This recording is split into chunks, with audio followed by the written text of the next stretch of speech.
አሁንም ቀጣይ ሌላ ቪዲዮ አምጥቻለሁ። ላይክ ሰብስክራይብ በማድረግ ጀምሩ እና ይሄ ቪዲዮ ላይ ጮች እዛች ጋር ጀንጀሮ ነበርች እሷን ጮችው አራ ሰዎች ተሰበሰቡ ምን ልታረጉ ነው? እሺ እነዚህ ምስኪኖቹ የታባቱ ጀግና በሽጉጥ እንዳስፈራራቸው ጠቅ ጠቅ ጠቅ ሲታረግ ይፈከናል። እናታቸው አፈር ትብላ። ማን ነው አፈር ያስበሉ? አረ ምን ሆናችሁ እናንተ? አረ ከላይ እንደመና ዱብ እዚች ጋር ደግሞ በእጅ እንፋለም እያለ ነው።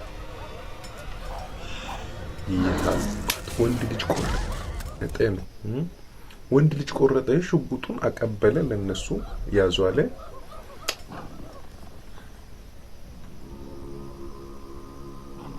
በነገራችን ላይ ይሄ ሰውዬ በጣም ተመቸኝ። በቃ ሽጉጡ ምንም ሳይጠቀም ወዲያው ሽጉጡ ለነሱ አቀበለ። ከዛም በእጅ ለመፋለም ወሰነ። ጀግና ነህ። እንዳ ገብቶ ማይወጣበት ሀገር እንዴ! በቃ እንደዛ እኮ ነው። እነሱ በእንግሊዝ እናንተ ጋር መጡ፣ እናንተ ግን ልትገሉ እና ቀጣይ ቪዲዮ ላይክ፣ ሼር፣ ሰብስክራይብ በማድረግ ተከታተሉ። ቀጣይ ቪዲዮ እንገናኝ። መልካም ቆይታ።